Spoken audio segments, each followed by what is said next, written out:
ഇന്നലെ 28-ാമത്തെ ശ്ലോകം കഴിഞ്ഞു അല്ലെ.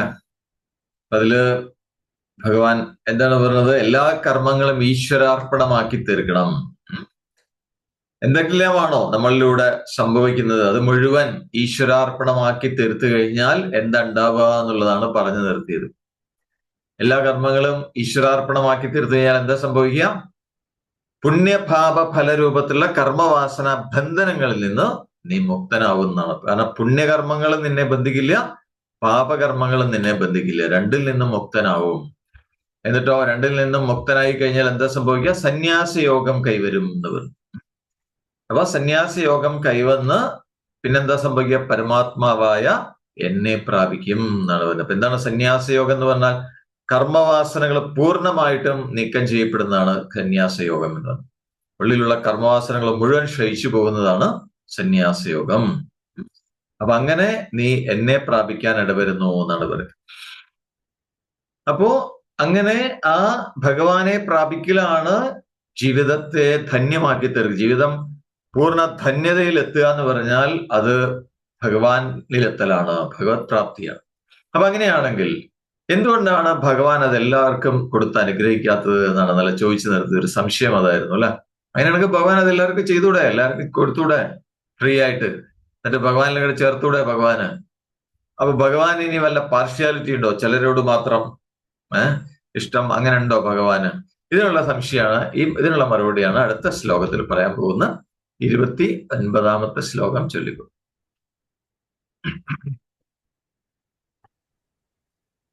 സമോഹം സർവഭൂതേഷു ന മേ ദ്വേഷോസ്തി ന പ്രിയഃ യേ ഭജന്തി തു മാം ഭക്ത്യാ മയി തേഷു ചാപ്യഹം. അതാണ് ഭഗവാൻ പറയുന്നത്. വളരെ വളരെ പ്രധാനപ്പെട്ട ഒരു സംഗതിയാണ് ഭഗവാൻ പറയാൻ പോകുന്നത്. എന്താണ്? സമോഹം സർവഭൂതേഷു നമേ ദ്വേഷ്യോസ്തി ന പ്രിയഃ യേ ഭജന്തി തുമാം ഭക്ത്യാ മയി തേഷു ചാപ്യഹം. അതാണ്, ഇത്രയേ ഉള്ളൂ. എന്താ ഭഗവാൻ പറയണ? അഹം, ഞാൻ, പരമാത്മാവായ ഞാന്, സർവഭൂതേഷു സമഹ എന്നാണ്. എല്ലാ ഭൂതങ്ങളിലും എന്ന് പറഞ്ഞാൽ എല്ലാ പ്രപഞ്ച ഘടകങ്ങളിലും എല്ലാറ്റിലും ഞാൻ തുല്യമായി സ്ഥിതി ചെയ്യുന്നു എന്നാണ് ഭഗവാൻ പറയുന്നത്. എല്ലാറ്റിലും ഞാനുണ്ട്, എല്ലാവരിലും ഞാനുണ്ട്, എല്ലാറ്റിലും ഞാൻ തുല്യമായിട്ട് ഒരേപോലെ സമമായിട്ട്. സർവഭൂതേഷു സമഹാന്ന്, എല്ലാറ്റിലും ഒരേപോലെ ഞാൻ സ്ഥിതി ചെയ്യുന്നു. അതുകൊണ്ട് തന്നെ എനിക്ക് ദ്വേഷ്യ ന അസ്തി, ആരോടും പ്രത്യേകിച്ച് ദേഷ്യമൊന്നുമില്ല എന്നാണ് ഭഗവാൻ പറയുന്നത്. കേട്ടല്ലോ എല്ലാവരോടും. ഇനി അങ്ങനെ പറയരുത്. നിങ്ങൾ ആരൊക്കെയോ ഒന്ന് പറഞ്ഞിട്ടുണ്ട്, ഭഗവാൻ എന്നോട് ദേഷ്യമാണ്, എന്നോട് മാത്രമാണ് ദേഷ്യം എന്നൊക്കെ പറയും ഇടയ്ക്കല്ല. ഭഗവാൻ പറയുന്നു, ഞാൻ എല്ലാവരിലും തുല്യമായിട്ടാണ് ഞാൻ സ്ഥിതി ചെയ്യുന്നത്. അതുകൊണ്ട് തന്നെ എനിക്ക് ആരോടും പ്രത്യേകിച്ച് ദേഷ്യമൊന്നുമില്ല എന്നാണ് പറയുന്നത്. ഇനിയോ ചിലർ പറയും, ഭഗവാന് ഞാൻ വളരെ പ്രിയപ്പെട്ട ആളാണ്, മറ്റുള്ളവരെക്കാൾ പ്രിയം എനിക്കാണ് ഭഗവാന്.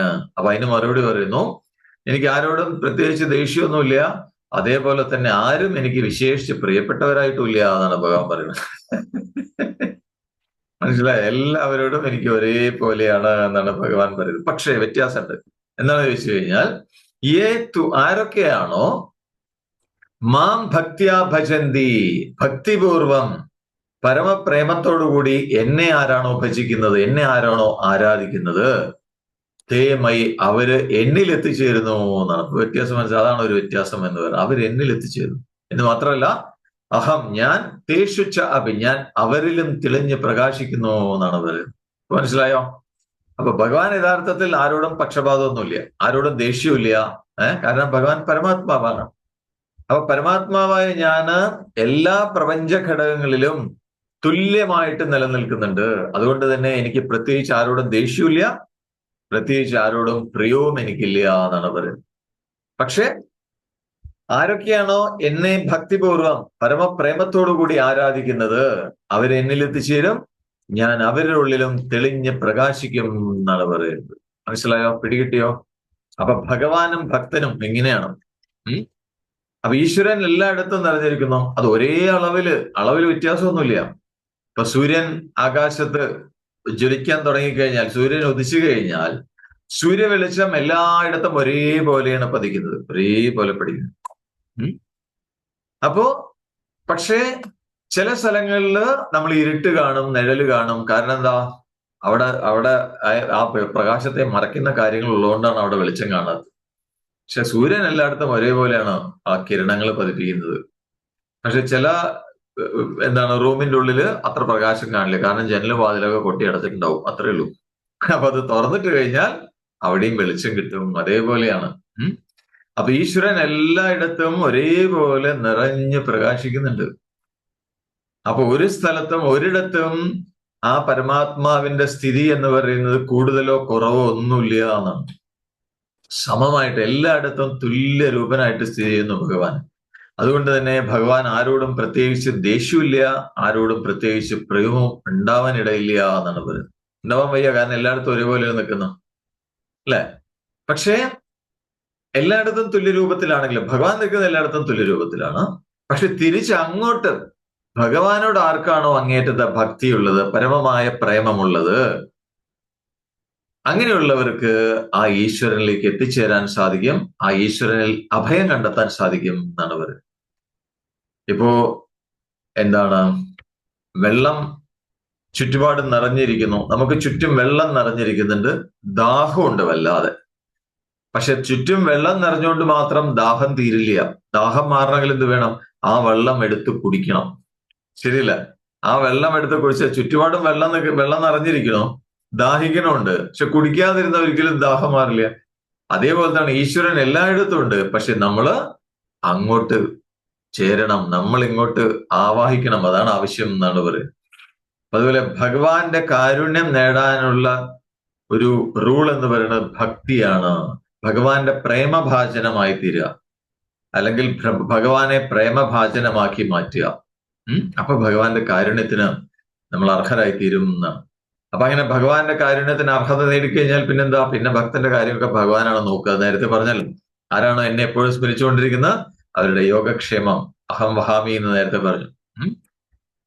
അപ്പോ ആ ഭക്തിയാണ്, അല്ലെങ്കിൽ ഭഗവാനുള്ള പ്രേമമാണ് ഭഗവാന്റെ ആ ഒരു കാരുണ്യം നേടാനുള്ള, അനുഗ്രഹം നേടാനുള്ള ഉപായമെങ്കിൽ എപ്പോഴാണ് അത് തുടങ്ങേണ്ടത്? എപ്പോ തുടങ്ങണം, അല്ലെ? ഭഗവാനോട് ഭക്തി അല്ലെങ്കിൽ ഭഗവാനെ പ്രേമിക്കാൻ എപ്പോഴാ തുടങ്ങേണ്ടത്? ഇപ്പൊ പാപങ്ങളൊക്കെ നീങ്ങിപ്പോയി ഹൃദയം ശുദ്ധമായ ശേഷമാണോ ഈശ്വരനെ ഭജിക്കേണ്ടത്? അങ്ങനെ സംശയം ഉണ്ടാവാം. അപ്പൊ അതിനുള്ള മറുപടി ഭഗവാൻ എന്താ പറയുന്നത്? എപ്പോഴാണ് ഈശ്വരനെ ഭജിക്കേണ്ടത്, അല്ലെങ്കിൽ ഈശ്വരനോട് ഭക്തി എപ്പോഴാണ് തുടങ്ങേണ്ടത്? അതിനെക്കുറിച്ചാണ് അടുത്ത 30ാമത്തെ ശ്ലോകത്തിൽ ഭഗവാൻ പറയാൻ പോകുന്നത്. 30ാമത്തെ ശ്ലോകം ചൊല്ലി.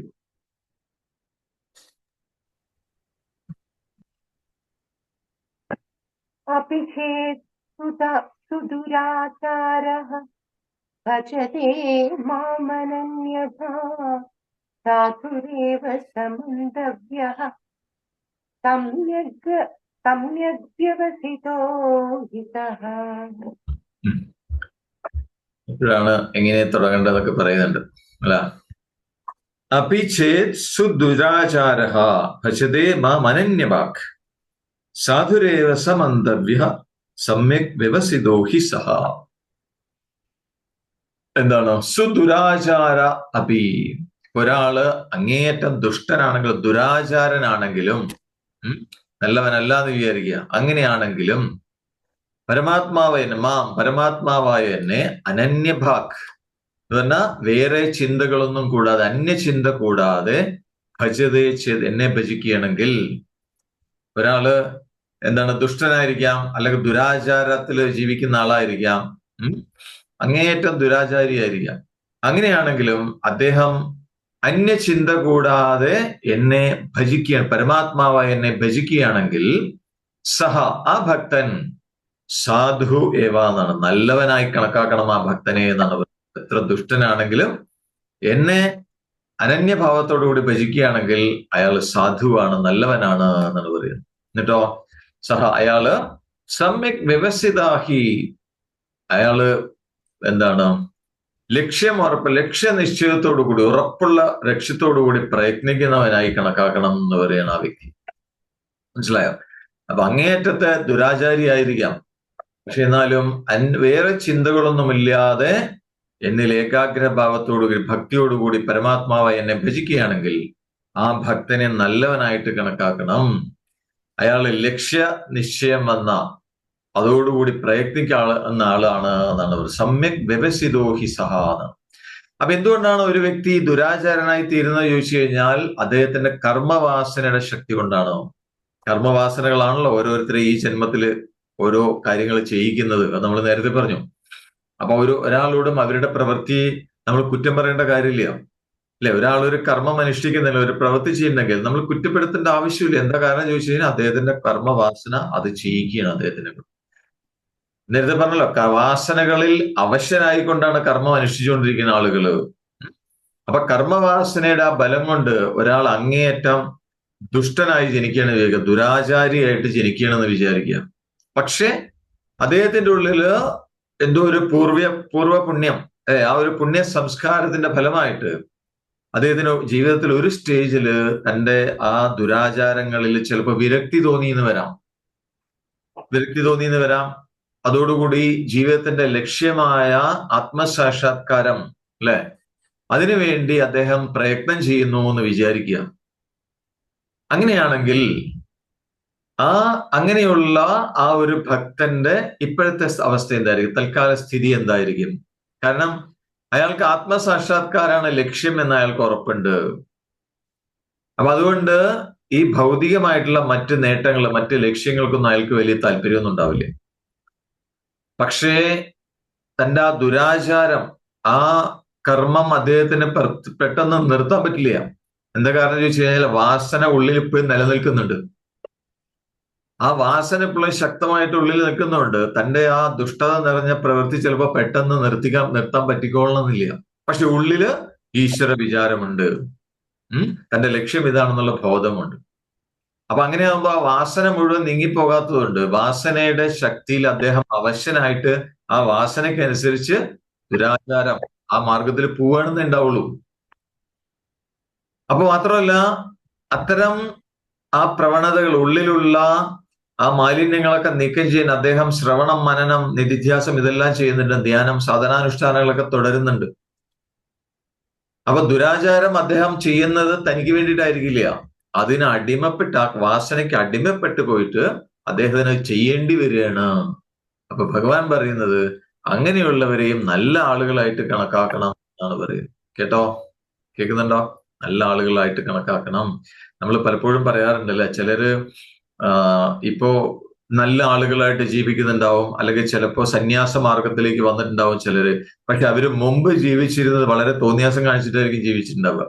പക്ഷെ ഇപ്പൊ അവര് നല്ല സന്യാസ മോക്ഷ മാർഗത്തിലേക്ക് വന്നിട്ടുണ്ടാവും. പക്ഷെ ആളുകൾ എന്താണ് പറയാ, കണ്ടില്ലേ നടക്കണ, പണ്ട് എന്തൊക്കെ തോന്നിയാസം കാട്ടിക്കൂട്ടിയതാണ്. ആളുകൾ അതിൽ കുടുങ്ങി കിടക്കുക. അത് ചെയ്ത വ്യക്തി രക്ഷപ്പെട്ടു, അല്ലെ? അത് മുമ്പ് ചെയ്ത ആ ദുഷ്ടകർമ്മം ചെയ്ത ആള് രക്ഷപ്പെട്ടു. പക്ഷെ ആളുകൾ കാണുന്നത് എന്താണ്? അയാൾ മുമ്പ് ചെയ്ത മോശമായ പ്രവൃത്തി. അപ്പൊ യഥാർത്ഥത്തിൽ ആരുടെ ഉള്ളിലാണ് ആ മോശമായ പ്രവൃത്തി കയറി വരിക? അത് കാണുന്ന ആളുകളിലും, അത് പറയുന്ന ആളുകളുടെ ഉള്ളിൽ. മനസ്സിലായോ? പിടികിട്ടിയോ? അപ്പൊ ഇവിടെ ഭഗവാൻ പറയുന്നത് ആർക്കും മാറ്റത്തിനുള്ള അവസരമുണ്ട് എന്നാണ് ഇവിടെ പറയുന്നത്. അപ്പൊ ഒരു വ്യക്തിയിൽ ആ മാറ്റം ഉണ്ടായി കഴിഞ്ഞാൽ ആ മാറ്റമാണ് നമ്മൾ കണ്ടത് എന്നാണ് ഇത് സൂചിപ്പിക്കുന്നത്. അപ്പൊ അദ്ദേഹം ആ കർമ്മവാസനയ്ക്ക് അടിമപ്പെട്ടു പോകുന്നതുകൊണ്ടാണ് അതൊക്കെ സംഭവിക്കുന്നത് എന്നാണ്. അപ്പൊ അങ്ങനെയാണെങ്കിലും ആ ഭക്തൻ തീർച്ചയായിട്ടും നല്ലവനായിട്ട് കണക്കാക്കണം. എന്താണ് കാരണം ചോദിച്ചു കഴിഞ്ഞാൽ അദ്ദേഹത്തിന്റെ പരിശ്രമം ആ ലക്ഷ്യത്തിന് വേണ്ടിയാണ്, ഈശ്വര സാക്ഷാത്കാരം, അല്ലെ, അതിനു വേണ്ടിയുള്ള മാർഗത്തിലൂടെയാണ് അദ്ദേഹം മുന്നോട്ട് പോകുന്നത്. അപ്പോ ഈ സത്യാനുഭവത്തിന്റെ ശരിയായിട്ടുള്ള വഴി എന്ന് പറഞ്ഞു കഴിഞ്ഞാൽ വാസനകളെ മുഴുവൻ ക്ഷയിപ്പിക്കില്ല. അത് ദുർവാസനയായാലും ശരി, സദ്വാസനയായാലും ശരി, കർമ്മവാസനകളെ മുഴുവൻ ക്ഷയിപ്പിക്കണം, മുഴുവൻ പോണം. അപ്പോഴാണ് ആ സത്യാനുഭവം പൂർണ്ണമായിട്ട് ഉണ്ടാവുള്ളൂ. അപ്പൊ ആർക്കാണോ അനന്യ ഭജനമുള്ളത് എന്ന് പറഞ്ഞാൽ മനസ്സ് വേറെ എവിടെയും പോവാതെ ഭഗവാനിൽ തന്നെ ഉറച്ചു നിന്നുകൊണ്ടുള്ള ഭജനം ആർക്കാണോ ഉള്ളത്, അവരുടെ വാസന എത്ര കട്ടിപിടിച്ചായതാലും അതൊന്നും സാരമില്ല എന്നാണ് ഭഗവാൻ പറയുന്നത്. അതൊന്നും വിഷയാക്കണ്ട എന്ന്. അപ്പൊ ശരിക്കും പറഞ്ഞാൽ ചുരുക്കത്തിൽ ഭഗവാൻ പറയുന്നത് എന്താണ്? ഈ ലോകത്തില് എങ്ങനെയുള്ള ആളുകൾക്കും ഈ സത്യാന്വേഷണ മാർഗത്തിലേക്ക് വരാം എന്നാണ് അതിന്റെ അർത്ഥം. മനസ്സിലായി? എത്ര ദുഷ്ടത നിറഞ്ഞ, ക്രൂരത നിറഞ്ഞ പ്രവൃത്തി ചെയ്യുന്ന ആൾക്കായാലും ഈ മാർഗത്തിലേക്ക് വരാം. ഇതൊന്നും വിട്ടുപോകേണ്ട ആവശ്യമില്ല എന്നാണ് പറയുന്നത്. അല്ലെ, അതാണ് എന്താണ് ഭഗവാന്റെ കാരുണ്യം, അതാണ് എന്നാണ് പറയുന്നത്. അപ്പോ ഒരു ദുരാചാര മാർഗത്തിലുള്ള ഒരാള് പോലും ഭഗവാനെ അനന്യഭാവത്തിൽ ഭജിക്കാൻ തുടങ്ങിക്കഴിഞ്ഞാൽ അദ്ദേഹം നല്ല ആളാണ് എന്ന് പറയും, നല്ല മാർഗത്തിലാണ്.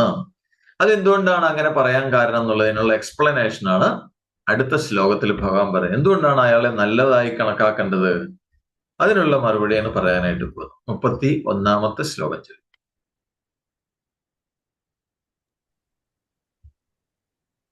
വിപ്രം ഭവതി ധർമാത്മാ തശ്വശാന്തിം നിഗച്ഛതി കൗന്ദേയ പ്രതിജാനീഹി ന മേ ഭക്തഃ പ്രണശ്യതി. അടുത്തത് പറയുന്നു, എന്തുകൊണ്ടാണ് അങ്ങനെ പറയുന്നത്? ക്ഷിപ്രം ഭവതി ധർമാത്മാ ശശ്വശാന്തിം നിഗച്ഛതി കൗന്ദേയ പ്രതിജാനീഹി നമേ ഭക്ത പ്രണശ്യതി. അതാണ് ഭഗവാൻ പറയാൻ പോകുന്നത്. ക്ഷിപ്രം എന്ന് പറഞ്ഞാൽ വളരെ അതിവേഗത്തില്, പെട്ടെന്ന് അതിവേഗത്തില് എന്ന് പറഞ്ഞാൽ നേരത്തെ പറഞ്ഞു ദുരാചാരനായാലും അയാൾ നല്ലവനായി കണക്കാക്കണം എന്ന് പറഞ്ഞല്ലോ. എന്തുകൊണ്ടാണെന്ന് പറയാണ്. കാരണം അദ്ദേഹം ദുരാചാരനാണെങ്കിലും അനന്യഭാക്കായിട്ട് എന്ന് പറഞ്ഞാൽ ഏകാഗ്രഭാവത്തോട് മനസ്സ് വേറെ എവിടെയും പോവാതെ എന്നെ ഭജിക്കുന്ന ഭക്തൻ ക്ഷിപ്രം അതിവേഗത്തില് ധർമാത്മാ ഭവതി, ധർമാത്മാവെ മാറും എന്നാണ് പറയുന്നത്. മനസ്സിലായോ? ധർമാത്മാവ് പറഞ്ഞാൽ സത്യാനുഭവമുള്ള ഹൃദയത്തോടുകൂടി അദ്ദേഹം സദാചാരിയായി തീരും. ശശ്വത് ശാന്തിം നിഗച്ഛതി, പിന്നെയോ ശാശ്വതമായ ശാന്തിയിൽ അദ്ദേഹം എത്തിച്ചേരും എന്നാണ് പറയുന്നത്. ഇത് പറയണ അർജുന കൗന്ദേയ പ്രതിജാനിഹി, ഇത് ഉറപ്പായി മനസ്സിലായിക്കോളൂ എന്ന് പറയുന്നത്. അർജുന ഇത് ഉറപ്പായി ധരിച്ചോളൂ. എന്താണ്?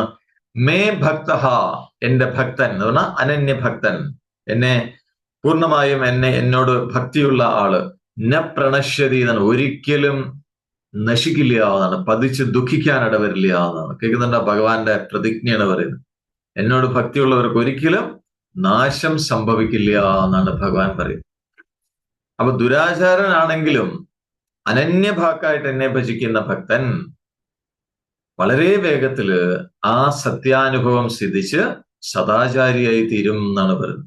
അതുകൊണ്ട് അർജുനോട് ഉറപ്പിച്ചു പറയണം, അർജുന ഇത് വ്യക്തമായിട്ട് മനസ്സിലാക്കിക്കോളൂ, എന്റെ ഭക്തൻ, എന്റെ അനന്യഭക്തൻ ഒരിക്കലും നശിക്കാനിടവരില്ല, ഒരിക്കലും പതിച്ച് ദുഃഖിക്കാനിടവരില്ല. നമേ ഭക്ത പ്രണശ്യതി, എന്റെ ഭക്തൻ ഒരിക്കലും നാശമുണ്ടാവില്ല എന്നാണ് ഭഗവാൻ സത്യം ചെയ്തിരുന്നതാണ്. അപ്പോ അനന്യഭാഗ് എന്ന് പറഞ്ഞാൽ ഫലം ഒന്നും വേണ്ടിയിട്ടല്ല, നിഷ്കാമമായിട്ട്, തിരിച്ചൊന്നും പ്രതീക്ഷിച്ചിട്ടല്ല, മനസ്സ് വേറെ എവിടെയും പോവാതെ എന്നിൽ തന്നെ അർപ്പിച്ചുകൊണ്ട് എന്നെ ഭജിക്കുന്ന ഭക്തൻ ഒരിക്കലും അദ്ദേഹത്തിന് അധപ്പതനം സംഭവിക്കില്ല, അദ്ദേഹത്തിന് വീഴ്ച സംഭവിക്കില്ല. വീഴ്ച സംഭവിച്ച് അദ്ദേഹം ദുഃഖിക്കാൻ ഇടവരില്ല ഒരിക്കലും എന്ന് പറയാം.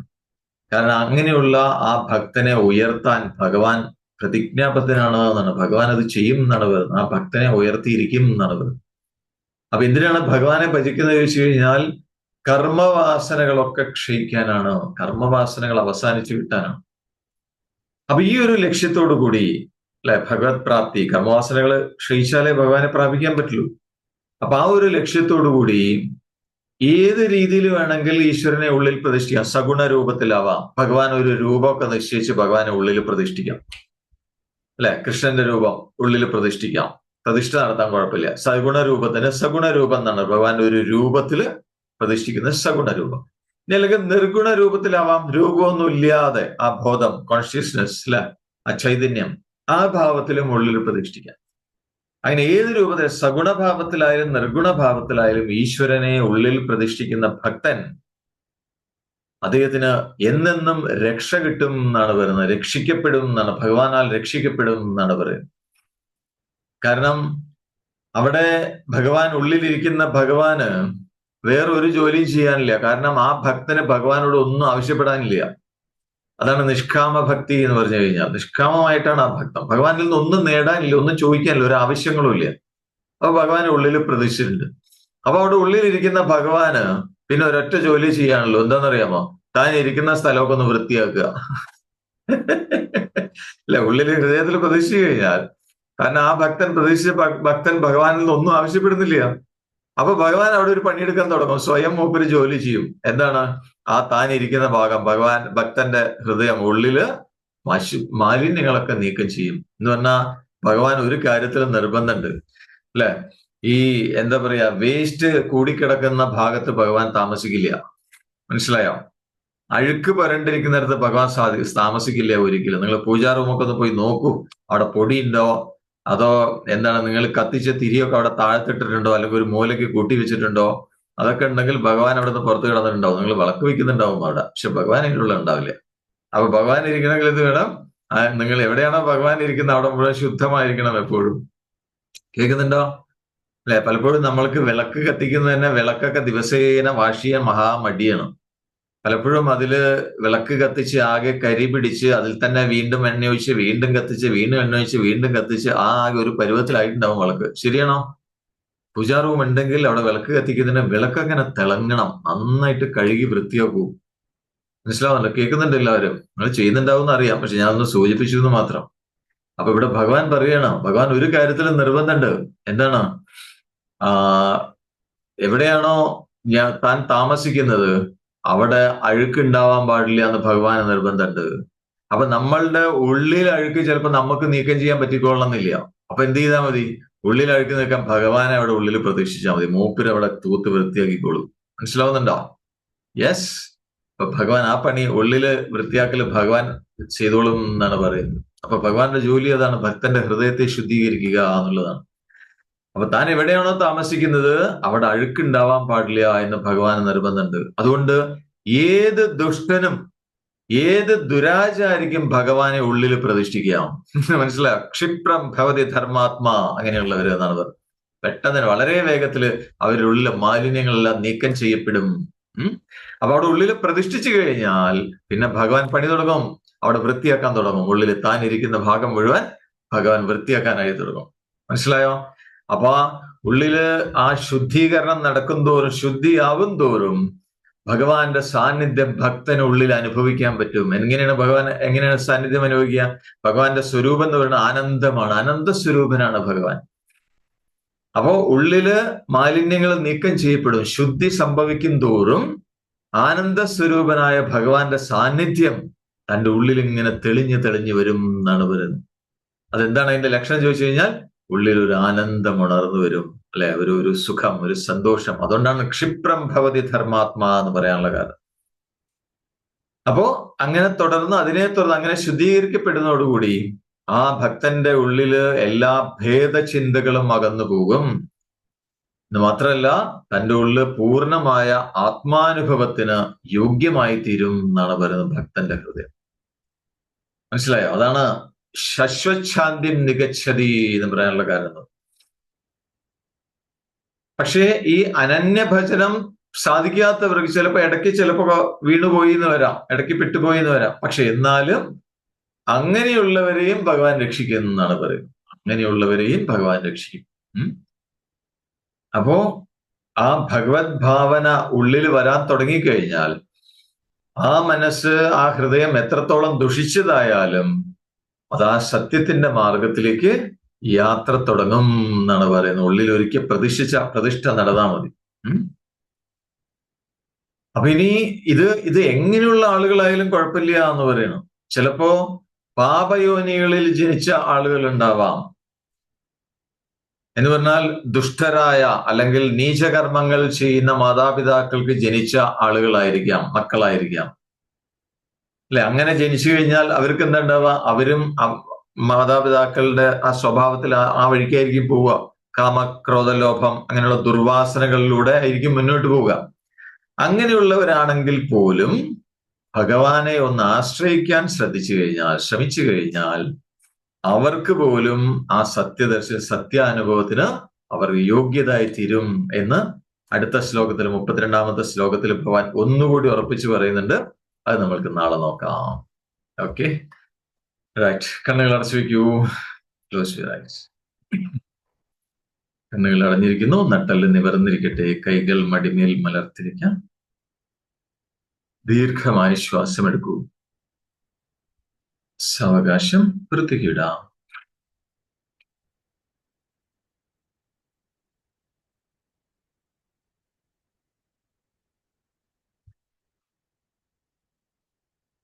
ഉള്ളിൽ അനുഭവപ്പെടുന്ന ശാന്തി, ആനന്ദം, അതിൽ വിശ്രമിക്കും.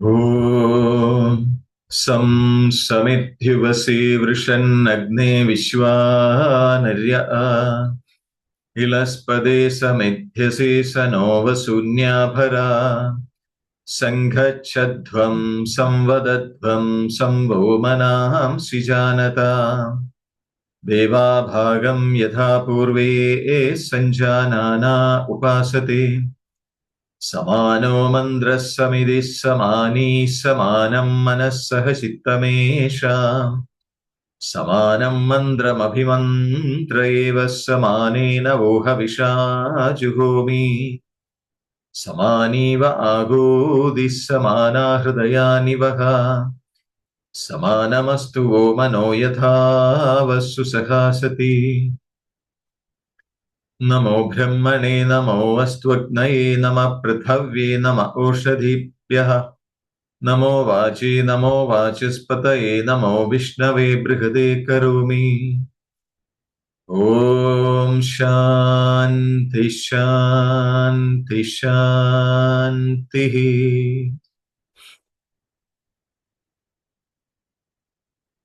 ദീർഘമായ ശ്വാസം എടുക്കാം.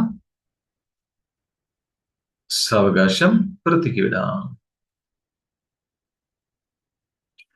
ഈ സ്വന്തം ശരീരത്തിലേക്കും ചുറ്റുപാടുകളിലേക്കും ശ്രദ്ധ കൊണ്ടുവന്നുകൊണ്ട് പൂർണ്ണ തൃപ്തിയോടുകൂടി വളരെ സന്തോഷപൂർവം സാവകാശം കണ്ണുകൾ തുറക്കാം.